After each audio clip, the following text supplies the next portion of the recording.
Definirem, conjuntament amb la comunitat, aquelles localitzacions a patrimoniar sonorament amb una mirada inclusiva per a tenir una mostra sonora representativa i diversa dels espais públics.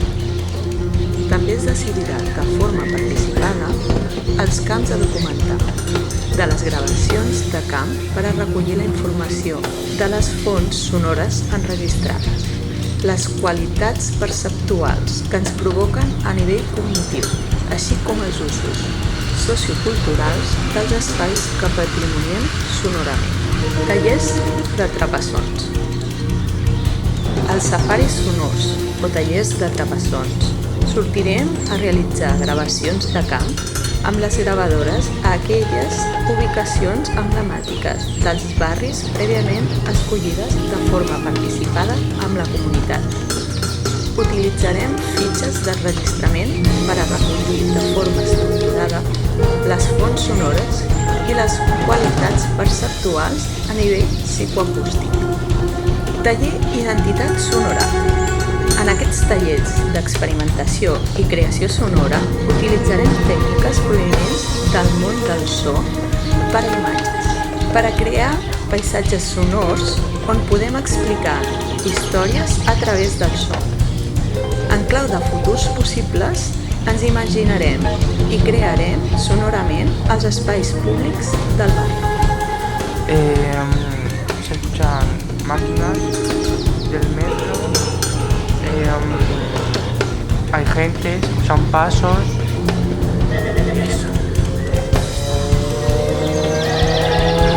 Autopista, monte de Mario. Tranquil·litat, complex, enèrgic, estrès, agradable, molest. Amb quina intensitat diries que cada una d'aquestes fonts sonores està present a l'enregistrament? 0 inexistent, 4 molt alt. Humans, converses, nens jugant, etc. Natura, ocells d'aigua corrent, fulles movent-se amb el vent. Trànsit, cotxes, trens, avions, transports públics, etc. Construcció, so provinent d'obres de construcció. Música, música en directe, música provinent d'un bar, etc. Altres, sons que no encaixen en cap categoria de les anteriors.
Un home que escolta és un ésser que es precedeix en la seva idea d'història. Un ésser que no se sent desvinculat de la natura, perquè és aquesta precisament el seu fonament. Escoltar fa que els humans tinguin un sentit d'allò profètic, perquè el so permet una elaboració mental que ens situa en l'esdevenidor. La fressa d'un salt d'aigua, la ressonància que es produeix en les cavitats orogràfiques o el cruixit del brancatge, han despertat un sentiment que transcendeix el present. Pot dir-se que el conducte auditiu es va generar una forma de coneixement. Al principi era el so, era el ritme, l'alternança dels solsticis i el canvi de les estacions, els cicles de l'any i les posicions dels astres, la naturalesa dels animals i els instints de les bèsties. Al principi era el ritme, al principi era el ritme, al principi era el ritme. La substància sonora és la matèria primera del món, el seu fonament.